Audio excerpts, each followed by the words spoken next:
Well, hello there, everyone. I have a postscript travelogue for you from my experience traveling through Santa Fe, New Mexico. So, doing it postscript this time as opposed to doing it live because so much was happening that you're about to find out about that I was documenting it in short, but it wasn't really appropriate for me to do it completely live. So, here it goes. So, I left Truth or Consequences a few days ago and got about 100 miles north and stopped for a rest area just to walk around, stretch my legs, use the restroom, and went to the back of my bus and was noticing some weird things. And all of a sudden, out of the corner of my eye, I saw this. I saw a bird flapping around in the back of my bus, and here was sort of my real-time response to it. That was so crazy. There's a bird. I came back here, like I stopped at a rest area. There's a bird in my bus. What the heck? Oh my goodness, that's crazy. He's gone now. I opened up the windows and he like flew out. But that's bizarre. That's so bizarre. Huh. Who knows? I mean, really? A bird? A bird in my bus, right? Like, how in the heck did this bird get into my bus, right? I don't really know. I mean, I have a few guesses. The only thing I can guess is the whole time I was in Truth or Consequences, I left all the windows, these side little windows here open, right? I closed all the doors, but I left these little side windows open. So it's possible anytime he could have flown in, day or night, who knows, doors wide open while I was just out doing my own thing. I mean, there were a lot of birds in that part of town, right? And the only thing I can think of is he was nesting in my air conditioner unit. Because when I was driving, at one point I just turned it on just to check it, see if it worked, and it worked. And that air conditioner unit works really great. So anyway, who knows, it may have kicked him out regardless. It sort of freaked me out, but I thought it was hilarious. Either way, as you saw in the video, he got away, and with no injury, no foul. So that's the first thing that happened, right? The second thing is, get all the way to Santa Fe, and before I get there, I sort of pulled over and just sort of look for where could I possibly park my big rig, Bodhi, and the blue car in tow, right? Where could I possibly park? And I actually found a pretty big lot that's by all the churches and one side on the east side of the town. And I found a lot. I'm like, awesome. So I pull in there, pay the daily fee. It's a bit much, but I'm like, you know what? I'll take it. I'll pull in there. And then the bus was making some weird noises. I was like, this is what's going on, right? So I pull in and all the way in one far corner. So I'm all by myself in this lot, which is great. This far corner of the lot. And I get out and I notice that the outside dually tire on the driver's side is flat. And I'm like, are you kidding me? I'm like, oh my goodness. So the first thing that I do is check to see if Discount Tire is open, where I bought them from, right?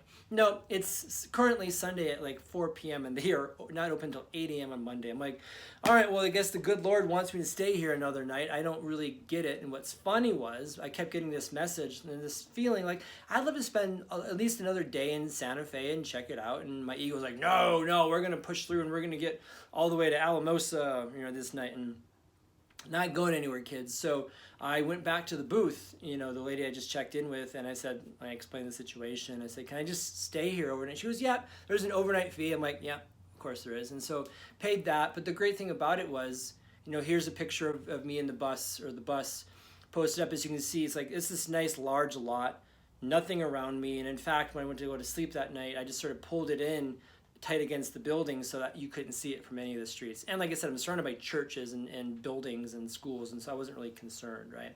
All right, so the next part of this journey is I was wanting to get a picture of Jesus for my bus, right? And so I was trying to go to all these different gift shops in town and ask, and no one had one. And ultimately, I ended up here at the oldest church in the United States, built in 1610, as you can see from that sign, right, by the Franciscans. And as soon as I walked into this church, I had this amazing, I felt the divinity in this place, right? And I just started weeping, and I sat down at the church, at one of the pews, and I just started praying and just gushing tears of release, of gratitude. I don't know what it was, but just tears were coming, and I was just in prayer, and it was beautiful. And I had been there for a while, and I got up to leave, and this gentleman asked me, for some reason he asked me if there's anything that I needed. And I said, yeah, I'm just looking for a picture of Jesus. And he pointed at the Loretto Chapel down the way. And I said, no, I've already been there. I said, I'm wanting just a prayer card, something simple. He goes, come with me. He leads me through the church. He leads me into the back, like the administrative areas where only like the chaplain and all the administrative people are allowed to go, not the public. And he like walks around and he's like looking, like rifling through drawers, like what's going on? And he goes, anything you see that you like, you can take, and like walks out of the room. And I hear him like rifling through drawers. I'm like, oh, I'll be right there. I'm just looking, I'm looking. And I find these few prayer cards that were just like so profound, right? These prayer cards were just so beautiful. I won't read them because they're pretty personal and sacred. And they were very touching. And at one point he like points at this one image of Jesus. He goes, well, what about this? And I said, you know what's really funny? I had that exact card. It's at my home back in Ann Arbor. I'm like, this is too funny. The message that came through was, I already have everything I need. I don't need anything else, right? And so I thanked him, and then he ended up leading me and giving me like a private tour of this church, like one-on-one private tour. I was like, oh my God, this is amazing. Like, what are the odds of me getting a private tour of this church? And so he keeps giving me, you know, different things. He's finding different prayer cards that were all amazingly potent and beautiful, right? And that was great. So I sit down, I do more praying, and just prayers of gratitude and all these things. And our time with him is done. And he goes, by the way, Brian, you know, I know the good Lord brought us here together today. It's just such a beautiful journey. He goes, honestly, I want to share with you. He goes, I've been feeling in this place of like worthlessness and not feeling like I have a purpose in this life. And when you showed up today, it revitalized my sense of like vitality and purposefulness in this life.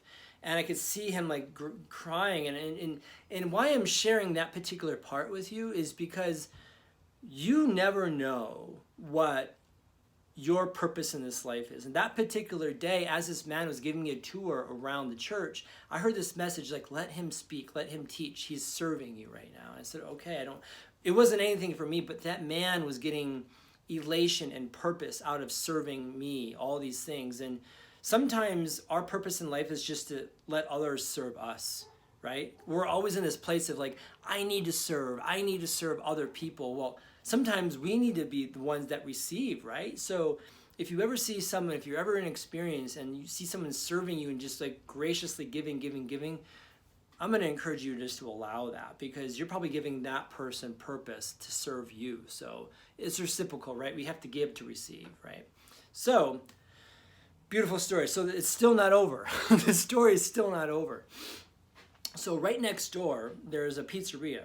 And it was getting later, and I was getting hungry, and it was on Sunday, so I was afraid there wouldn't be much left for food. So I went for pizza. And for all those gluten-free people, this pizza place did not charge anything extra for gluten-free pizza. I was like, this is amazing. I think it's called like the Chris. I forget what it's called, but it's right next to the oldest church in Santa Fe and the oldest church in the country. So if you want to look for it, it's literally the church, the pizza place right next door. Anyway, so I ordered my pizza, and in the course of me sitting there, of course, I always strike up conversations. I ended up striking up a conversation with a couple from Denver who was in the bus life movement, and we had conversations about that. But in addition to that, they left. There was this Irish musician, and this is the biggest part of this whole story, everyone, is that I met this Irish musician. His name is Jerry. Amazing man. And we got to chatting, and he found out that I was a musician. He's like, whoa, and he heard my story, and this is the funny part of the story. He goes, so what brings you here, laddie? And I'm like, well, the good Lord decided that I needed to be here an extra day. He goes, oh, be careful what you wish for. He goes, I was passing through here in 86, and he goes, and I haven't left. He goes, I basically stayed here for a few days, and I got in a car accident. My car got totaled, and the Lord's like, you're going to stay in Santa Fe. He goes, so be careful what you wish for. And I was like, all right. Because Santa Fe could definitely pull me in at some point. So, long story short, he asked me if I have any drums. I said, well, no, but I ended up pulling out this water bottle. And this happened. We just started jamming together. I'm going to play a few minutes of the music that I captured. And it was like, just take a listen.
And really what I got to say is that amazing magic happened.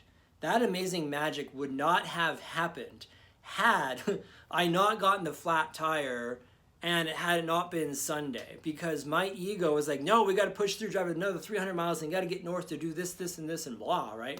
So had I not gotten that flat tire, divinely or not, depending on your beliefs, I'll let you have your own. But for me, it was a divine, like, message that, like, I needed to stay there, right? And had all these amazing experiences at the church and with Jerry and the music. I mean, that is just amazing, right? So we got that going on.